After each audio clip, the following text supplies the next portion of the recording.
नमस्कार, आप देख रहे हैं टैक्स गुरु। मैं हूं प्रियंका संभव। हम सभी चाहते हैं ज्यादा से ज्यादा टैक्स बचाना, और टैक्स बचाने का सबसे बढ़िया तरीका है टैक्स प्लानिंग। तो रहिए हमारे साथ और कीजिए अपने टैक्स की प्लानिंग। आज आपको टैक्स टिप्स देने के लिए मेरे साथ हैं टैक्स एक्सपर्ट और cleartax.in की चीफ एडिटर प्रीति खुराना। तो प्रीति के लिए हमारे पास हैं ढेरों सवाल, वो सवाल जो आप लगातार टैक्स गुरु को भेजते रहते हैं। लेकिन सबसे पहले नजर डालते हैं शो का फोकस किन टॉपिक्स पर रहने वाला है।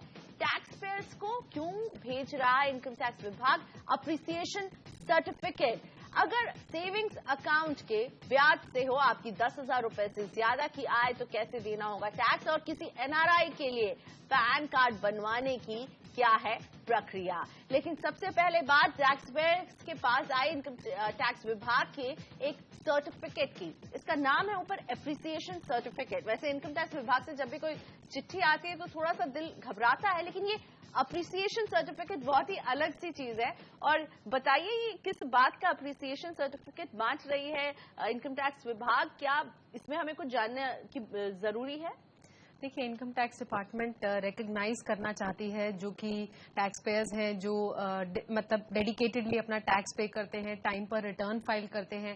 तो ये सर्टिफिकेट उन टैक्स पेयर्स में बांटा जा रहा है। ये ईमेल पर गवर्नमेंट भेज रही है। अगर आपने अपने टैक्सेस फाइनेंशियल ईयर 2015-16 में पूरी तरह से पे करे हैं, टाइम से पे करे हैं, और आपकी रिटर्न भी पिछले साल की टाइम पर फाइल की गई है, तो इन लोगों को ये सर्टिफिकेट रिसीव हो रहा है।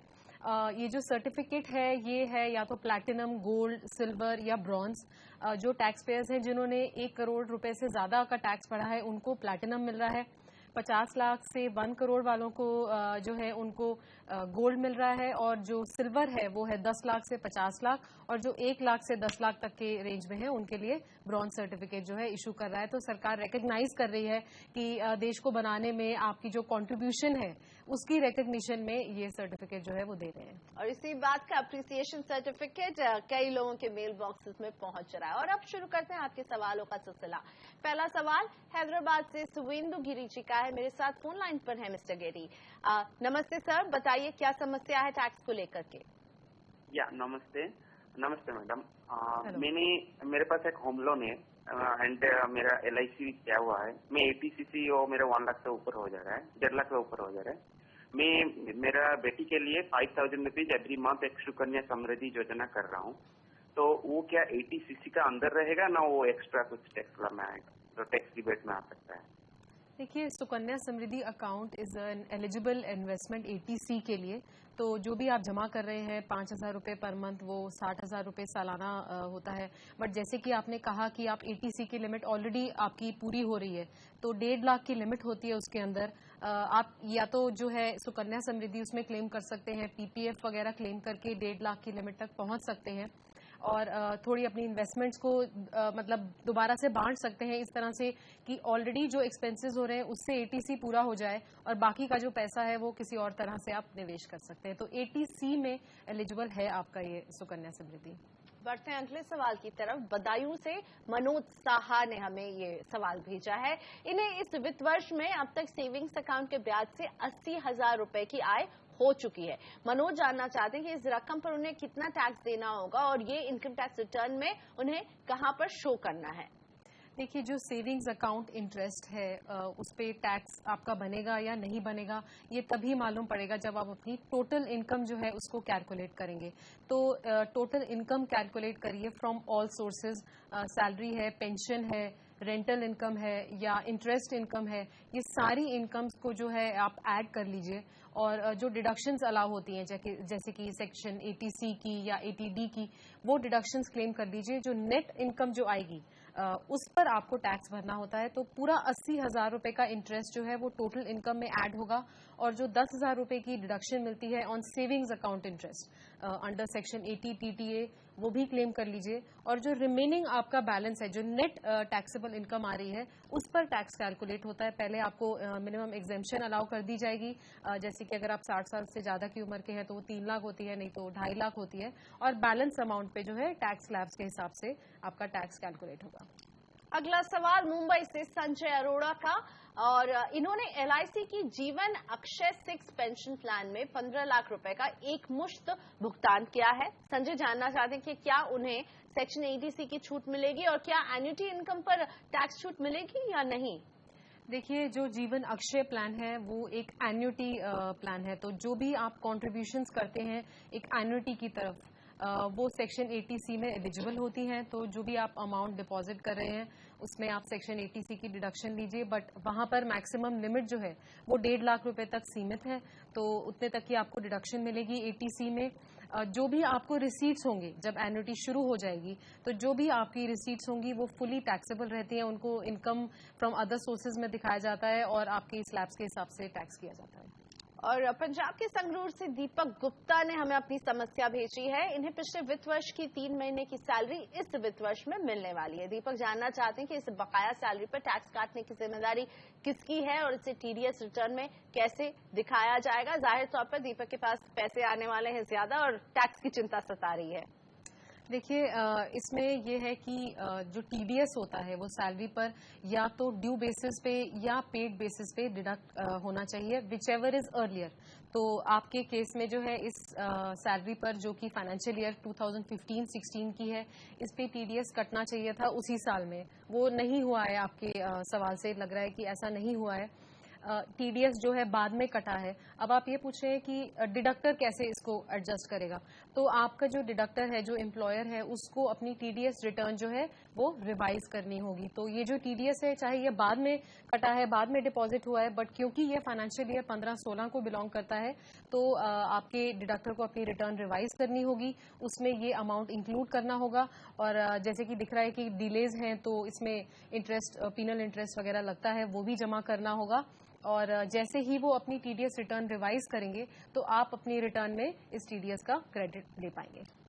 पंकज गोयल का सवाल है अगला। पिछले 20 साल से पंकज विदेश में रह रहे हैं, एनआरआई हैं, ये अब भारत लौट रहे हैं और टैक्स के नजरिए से अपने रेजिडेंशियल स्टेटस के बारे में जानना चाहते हैं। पंकज समझना चाहते हैं कि क्या इन्हें एनआरआई फिक्स्ड डिपॉजिट पर टैक्स देना पड़ेगा।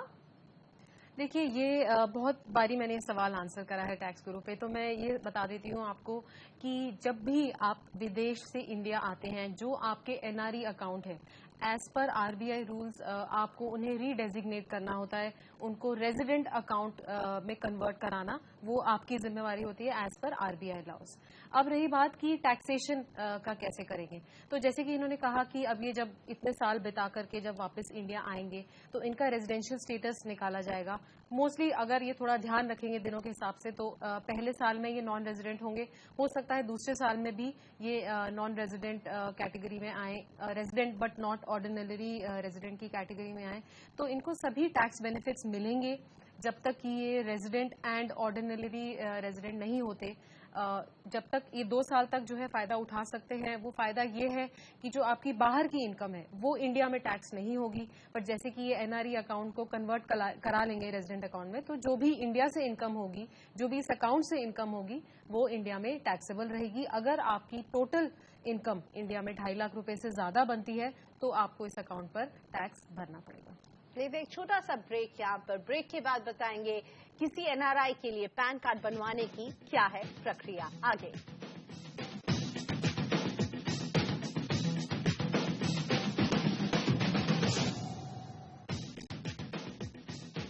टैक्स से जुड़ी छोटी बड़ी उलझन दूर करते हैं हम टैक्स गुरु में, और आज मेरे साथ हैं टैक्स टिप्स देने के लिए प्रीति खुराना। और प्रीति से समझते हैं कि प्रीति, अगर कोई एनआरआई विदेश में रहते हुए अपना एक पैन कार्ड बनवाना चाहता है, पहली बात तो उसे किस किस सिचुएशन में उसे एक भारतीय पैन कार्ड की जरूरत पड़ेगी और क्या बनाने की प्रक्रिया बहुत कॉम्प्लिकेटेड है। देखिए, एनआरआई कुछ केसेस में हो सकता है कि उन्हें एक पैन की जरूरत पड़े। मान लीजिए उनकी कोई इनकम है इंडिया से जिसके लिए वो रिटर्न फाइल करना चाहते हैं, या फिर टीडीएस कट गया है उसका रिफंड चाहते हैं, टैक्सेबल इनकम नहीं बन रही है, या फिर वो कोई ऐसी ट्रांजैक्शन कर रहे हैं इंडिया में जिसमें पैन को कोट करना मैंडेटरी है, तो इन केसेस में एनआरआई जो होते हैं उन्हें पैन अप्लाई करना पड़ता है। इसका प्रोसेस एक्चुअली देखिए तो काफी सिंपल ही है। अगर आप एनआरआई हैं और इंडियन सिटीजन हैं तो आप फॉर्म नंबर 49A भर भर सकते हैं। अगर आप सिटीजन नहीं है इंडिया के, बाहर के सिटीजन हैं, तो आप 49AA भरेंगे। और ये दोनों ही फॉर्म्स जो हैं इनको ऑनलाइन भरा जा सकता है NSDL की वेबसाइट पे या UTIITSL की वेबसाइट पर इनको ऑनलाइन जमा कर सकते हैं। फीस भी नॉमिनल सी है। अगर आप इंडिया का एड्रेस देते हैं तो 100 रुपये कुछ लगते हैं, और अगर बाहर का एड्रेस देने की भी ऑप्शन है, कम्युनिकेशन एड्रेस, तो उसमें 900 रुपये 980 रुपये कुछ लगते हैं ये फॉर्म भरने में। जैसे ही आप ये ऑनलाइन फॉर्म सबमिट करेंगे तो आपको 15 डिजिट का एक्नॉलेजमेंट नंबर मिलेगा, और इस नंबर से आप ट्रैक कर सकते हैं कि स्टेटस क्या है आपकी पैन एप्लीकेशन का। आपको 2 फोटोग्राफ्स जमा करनी होंगी, पासपोर्ट की कॉपी देनी होगी, और एक प्रूफ ऑफ आईडी तो आपका पासपोर्ट हो गया। प्रूफ ऑफ रेजिडेंस में पासपोर्ट दे सकते हैं, या लोकल एक बैंक अकाउंट की स्टेटमेंट भी आप जमा कर सकते हैं। अगर आप जो ये पेमेंट है, जैसे कि मैंने कहा फॉर्म जमा करने के समय आपको पेमेंट देनी होगी, तो ये आप नेट बैंकिंग के थ्रू या क्रेडिट कार्ड, डेबिट कार्ड, इन सब मोड से भी ये पेमेंट हो सकती है, या आप लोकली किसी को बोल सकते हैं, एक डिमांड ड्राफ्ट बनवा सकते हैं। तो अगर आपने कोई भी ट्रांजैक्शन करी है इंडिया में, या अगर आप रिटर्न फाइल करना चाहते हैं, रिफंड चाहते हैं, तो NRI होते हुए भी आप पैन अप्लाई करके कर सकते हैं। और अब शुरुआत करते हैं सवालों के सिलसिले को। गाजियाबाद से आशुतोष कुमार जी मेरे साथ फोन लाइन पर जुड़े हुए हैं। नमस्ते आशुतोष जी, स्वागत है आपका टैक्स गुरु में। प्रीति खुराना मेरे साथ हैं, आप पूछिए अपना सवाल। नमस्ते मैडम, मेरे फादर ने 40 साल पुरानी अपनी एक रेजिडेंशियल प्रॉपर्टी फाइनेंशियल ईयर 16-17 में बेची, और उसके बाद उन्होंने एक रेजिडेंशियल प्लॉट खरीद लिया। ओके। और 23 अक्टूबर को इसी साल, इसी फाइनेंशियल ईयर में उनकी डेथ हो गई। ठीक है। तो वो पैसा अभी जो है वो उनके सेविंग्स बैंक अकाउंट में है। अब उसमें ये है कि नॉमिनेशन मेरा है, दैट वो पैसा मेरे अकाउंट में आ जाएगा। अब मुझे ये जानना है कि इस पैसे में टैक्स ट्रीटमेंट कैपिटल गेन का किस तरीके से होगा। ठीक है। I have to deposit in capital gain account before July 2017, और किस तरीके से रहेगा। ठीक है आशुतोष जी, पहले तो देखिए आपको सबसे पहले अपने फादर की कैपिटल गेन्स कैलकुलेट करनी होगी। मतलब मैं एज्यूम कर रही हूँ कि आप एक ऑथराइज लीगल हायर हैं, आपके पास एक सर्टिफिकेट है लीगल हायर होने का। तो एज अ लीगल हायर आपकी ये एक रिस्पॉन्सिबिलिटी है कि आप उनकी रिटर्न फाइलिंग ऑब्लिगेशन जो है उसको पूरा करें। तो इसके लिए आपको इनकम टैक्स डिपार्टमेंट पर रजिस्टर कराना होगा एज अ लीगल हायर। आपको डेथ सर्टिफिकेट की कॉपी चाहिए होगी, और आपको एक लीगल हायर सर्टिफिकेट भी चाहिए होगा। अब सबसे पहला कदम ये है कि आप कैपिटल गेन्स जो है उन्हें कैलकुलेट कर लें। तो सेल प्राइस में से indexed cost of acquisition reduce कर लें। अगर कोई इंप्रूवमेंट कराई है प्रॉपर्टी पर तो उसके कॉस्ट को भी इंडेक्स कर सकते हैं। जब आप कैपिटल गेन्स निकाल लेंगे तो डिडक्शन पाने के लिए जो बेसिकली उन कैपिटल गेन्स को इन्वेस्ट करना होता है, सेल प्रोसीड्स को नहीं, कैपिटल गेन्स को इन्वेस्ट करना होता है एग्जेम्पशन के लिए। तो जब आपने ये कैलकुलेशन कर लीजिए, देखिए अगर आपके फादर की विल में या कहीं ये उन्होंने एक्सप्रेस किया है कि वो इसको इस तरह से इन्वेस्ट करके सेव करना चाहते हैं, तब तो आपका काम बहुत ही आसान है। नहीं तो क्योंकि आप लीगल हायर हैं तो आप उनके बिहाफ पर ये जमा करा सकते हैं कैपिटल गेन्स अकाउंट स्कीम में। और जैसे कि आपने बिल्कुल ठीक कहा, 31 जुलाई 2017 ही लगभग यही डेट होनी चाहिए अगले साल की रिटर्न फाइलिंग डेट की। तो उससे पहले ये काम कर लीजिए, उसको कैपिटल गेन्स अकाउंट स्कीम में डिपॉजिट कर दीजिए उनके बिहाफ पे। उसके बाद आप ये कंस्ट्रक्शन का काम जो है शुरू कर सकते हैं। तो एग्जेम्पशन मिल जाती है या तो 1 साल पहले या 2 साल बाद प्रॉपर्टी खरीदी हो, या विद इन 3 ईयर्स जो है कंस्ट्रक्ट करी हो, तो आप कंस्ट्रक्शन का काम शुरू कर दीजिए। अगर आप 3 साल में ये चीज फुलफिल नहीं करते हैं तो इस बात का ध्यान रखिए कि वो टैक्स जो है आपको भरना पड़ेगा from the amount you have inherited from your father. तो उसमें से आपको टैक्स भरना पड़ सकता है। तो जरूर कर सकते हैं, अकाउंट स्कीम में डालिए और जो है कंस्ट्रक्शन पूरी करिए। और 3 साल के इस टाइम डेडलाइन को भी याद रखें, ये सब आपको इस 30 साल में करना, नहीं तो टैक्स आप पर लग सकता है। अगला सवाल नोएडा से राधे श्याम महंत जी का है। 72 साल के हैं मिस्टर महंत। इनके NRI बेटे ने घर खरीदा है जिसमें ये जॉइंट होल्डर हैं। हालांकि फ्लैट की पूरी कीमत इनके बेटे ने अपने NRI अकाउंट से अदा की है। राधे श्याम जी इस फ्लैट को किराए पर देना चाहते हैं और जानना चाहते हैं कि किराए से जो इनकम होगी उस पर टैक्स की देनदारी किसकी बनेगी, इनकी या इनके बेटे की। देखिए ये जो मकान है, जैसे कि आपने बताया आपके बेटे ने सारी इन्वेस्टमेंट करी है सारे फंड्स उन्होंने कंट्रीब्यूट किए हैं। तो अगर देखा जाए तो ये इसकी जो इनकम है, रेंटल इनकम, वो भी उनके हैंड्स में ही टैक्सेबल होगी, बट इनकम कैलकुलेट करी जाएगी according to Indian tax laws. तो पूरा रेंटल इनकम ले लीजिए, उसमें 30% स्टैंडर्ड डिडक्शन भी उनको अवेलेबल होगी। अगर कोई भी म्यूनिसिपल टैक्सेस पे किए हैं उसका डिडक्शन ले सकते हैं, और उसके बाद टोटल इनकम जो है उसे कैलकुलेट कर लीजिए कि उनकी इंडिया में कितनी टोटल इनकम है। रिटर्न फाइल करिए। अगर मान लीजिए जो टेनेंट है उसने अगर टीडीएस काट करके आपको पैसे दिए हैं तो रिटर्न फाइल करके वो इसका रिफंड भी पा सकते हैं। अगला सवाल मथुरा से रामशरण गोस्वामी का, और ये टैक्स प्लानिंग में मदद चाहते हैं। रामशरण जी 65 साल के हैं, सालाना 4 लाख रुपए की इन्हें पेंशन मिलती है, साथ ही बैंक खातों के ब्याज से इन्हें 4.5 लाख की इनकम भी होती है। रामशरण जी हमारे शो के जरिए समझना चाहते हैं कि वो कैसी प्लानिंग करें कि उनका टैक्स बच सके ज्यादा से ज्यादा। प्रीति, देखिए, सबसे बेहतरीन तरीका तो यही है कि एटीसी को मैक्सिमाइज करिए। 1.5 लाख रुपए की वहां पर डिडक्शन आप ले सकते हैं।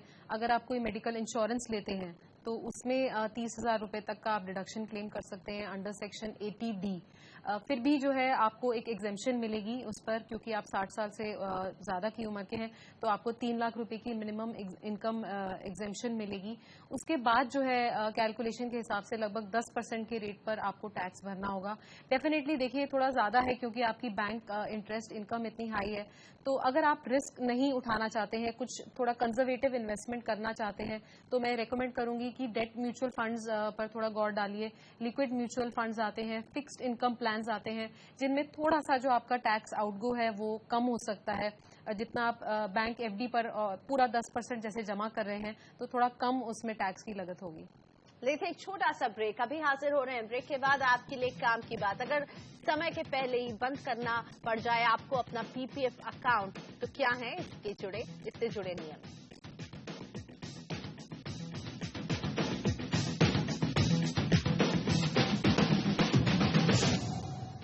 वेलकम बैक, आप देख रहे हैं टैक्स गुरु, रहिए हमारे साथ और बचाइए अपना टैक्स। अब लेते हैं पुणे से यतिन खेडेकर का सवाल।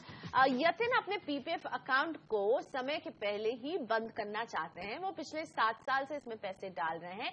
यतिन समझना चाहते हैं कि इसकी प्रक्रिया क्या होगी और क्या इससे उनके लिए कोई एडेड टैक्स की रिस्पॉन्सिबिलिटी भी क्रिएट हो जाएगी। प्रीति, देखिए, सरकार ने जो है पीपीएफ अकाउंट का विड्रॉल अलाउ कर दिया है। एक नोटिफिकेशन आई थी 18 जून 2016 में, जिसमें फाइनेंस मिनिस्ट्री ने ये कहा कि अगर आपका PPF account 5 financial years complete कर लेता है तो आप जो है उसमें से विड्रॉल कर सकते हैं। इसमें एक रिटन एप्लीकेशन जो है आपको डालनी पड़ेगी, और इसमें कुछ सिचुएशंस हैं जिसमें ये अलाउड होता है, जैसे कि अगर कोई मेडिकल इमरजेंसी हो, यानी कि अगर कोई लाइफ थ्रेटनिंग इलनेस है या कोई सीरियस एलिमेंट अगर हो गया है आपको या आपके स्पाउस को, डिपेंडेंट चिल्ड्रन को या पेरेंट्स को, तो आप ये विड्रॉल की एप्लीकेशन डाल सकते हैं। इसमें कुछ डॉक्यूमेंट्स मैंडेटरी होते हैं, जैसे कि आपको एक सर्टिफिकेट देना होता है from an approved medical authority, या फिर आप हायर एजुकेशन के लिए भी विड्रॉ कर सकते हैं, अपनी एजुकेशन के लिए, या अगर माइनर का अकाउंट है तो माइनर के लिए, उसकी एजुकेशन के लिए विड्रॉ कर सकते हैं। इसमें आपको अगेन डॉक्यूमेंट्स जमा करने होंगे, जैसे कि एडमिशन सर्टिफिकेट है या फी डॉक्यूमेंट है, और ये एक रिकग्नाइज्ड इंस्टीट्यूशन के लिए होना चाहिए फॉर हायर एजुकेशन, जो कि या तो इंडिया में हो, अगर अब्रॉड है तो भी अलाउड होता है विड्रॉल करना। तो आप जरूर विड्रॉ कर सकते हैं अगर ये दोनों में से कोई भी सिचुएशन है तो। जहां तक रहा सवाल टैक्सेशन का कि टैक्स इम्पैक्ट क्या रहेगा विड्रॉल पे, तो ये ध्यान रखिए कि पीपीएफ का जो इंटरेस्ट होता है या प्रिंसिपल विड्रॉल होता है वो टैक्स फ्री होता है, तो टैक्स लायबिलिटी कोई नहीं रहेगी। मगर क्योंकि आप समय से पहले विड्रॉल कर रहे हैं तो सरकार ने इस पे एक पीनल इंटरेस्ट जो है वो लगा दिया है। तो right from the start of the PPF account, तब से लेकर पूरी एंटायर टर्म के लिए 1% का जो है इंटरेस्ट आपको कम मिलेगा। सो 1% से कम इंटरेस्ट मिलेगा, मगर टैक्स उस पर आपको कुछ भी नहीं देना होगा। और इसी के साथ प्रीति, धन्यवाद, आपने वक्त निकाला हमारे शो के लिए और हमारे दर्शकों की मदद की। वैसे अगर आपके मन में भी टैक्स से जुड़ा कोई भी सवाल हो जिसका जवाब आपको कहीं से नहीं मिल रहा हो, तो भेजिए हमारे पास अपना सवाल SMS के जरिए। टीजी लिखकर स्पेस दीजिए, अपना सवाल और नाम लिखकर 51818 पर आप भेज सकते हैं। आप हमें ईमेल कर सकते हैं tax@moneycontrol.com पर। साथ ही में हमारा पोस्टल एड्रेस भी आपकी स्क्रीन पर है। तो ध्यान रहे, हमारे ये सारे नंबर्स हैं, ये ईमेल एड्रेस है जहां आप हमसे जुड़ सकते हैं और टैक्स को बना सकते हैं आसान। आज के लिए इतना ही, नमस्कार।